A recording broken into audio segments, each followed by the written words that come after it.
Knicks and Sixers in the Garden, Game 5, all the crazy people in New York. We got Dan Devine and Jake Fisher. They both live in New York. But man, if I could cover a Knicks home playoff game, that would be excellent because those are crazy people. 20,000 crazy people. Can I give you, I gave Dan the stat. I don't know if it made it into his Knicks article that he was writing off the game yesterday. The last time the Knicks clinched a series at Madison Square Garden 99? in the Eastern Conference Finals against the Pacers in 1999. So it's been 25 years. I thought the roof was going to blow off that place, Vinny. I thought it was going to explode. And that was the problem. Yeah. That's literally what happened when Deuce McBride hit that free throw line jumper with 26 seconds left or whatever it was. You could tell it was equal parts relief and jubilation. You're up 6 with 26 seconds left. You're supposed to win the game. But in the words of Shaquille O'Neal in 2004, when Derek Fisher hit that crazy shot with 0.4 seconds left, one lucky shot deserves another. In this one, it is one lucky game deserves another because the Knicks stole a game 2 that they shouldn't have won. The 76ers stole game 5 that they shouldn't have won because Joel Embiid had 10 turnovers. And I know it said he had a triple-double. He had 19, 16, 10 assists, 4 blocks and a steal. But baby, that man was playing with some tightness. If you can see me on YouTube, my cheeks, like my facial cheeks, they're like, that man was playing tight. He had a lot. He had a whole lot of turnovers. And it's the weirdest thing, John. It's the weirdest thing because Joel Embiid plays slow and brooding and plotting and all of that. And Tyrese Maxey is skittish. Tyrese Maxey plays really, really, really, really fast. So whenever you see like a 76er meltdown, it's usually a combination of one of those two things. That's what happened in game 2 at the Garden. Like Kyle Lowry, the vet, didn't call timeout. Tyrese Maxey got it. He fell on it. And as opposed to calling timeout, he did something skittish. And the Knicks took advantage of that. That was Dante DiVincenzo's 3-pointer at the top of the key. Except last night, Tyrese Maxey was like, Jalen Brunson, I took that thing too. You know what I mean? That's what he did.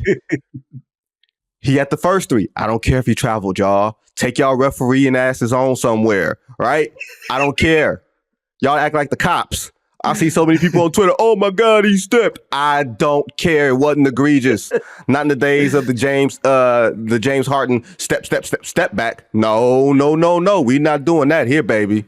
Mitchell Robinson fouled him.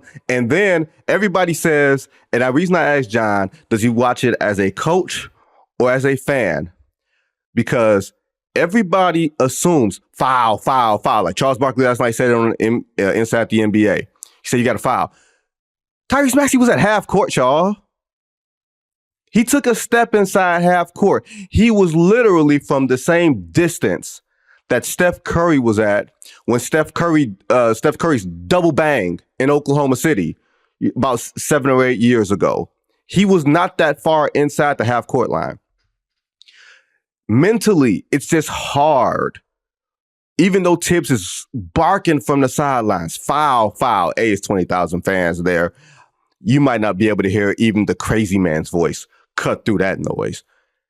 You play low on the screen. It makes all the sense in the world. You're playing up like he's playing up as far as 3-point line. He's not playing up as far as half court line. And Maxey never took another dribble. He stepped into the 3.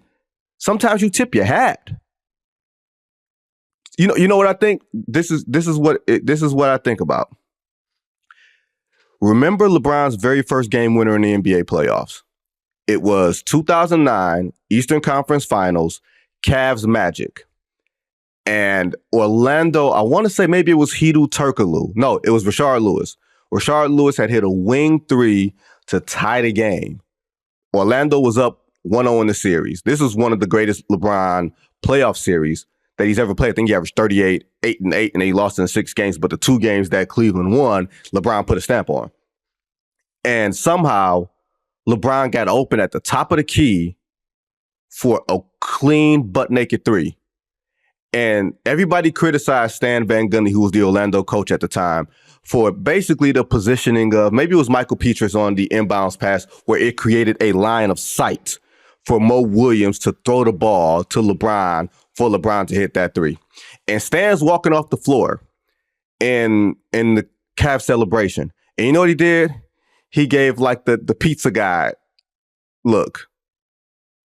It was like one of them. He just raised his eyebrows. He was like, kind of like, you know what? Great shot. Like that happens. And I think, John, in this situation, that happens. Tyrese Maxey brought it. That dude scored 40 plus. That dude scored 46. He won a 7-1 run by himself in the Garden. And Garden, don't act like y'all ain't seen that before. Y'all seen Reggie Miller's movies? Right? That was mean. What, John, what was it mean, or was it me pointing out history? You pointing out 1999.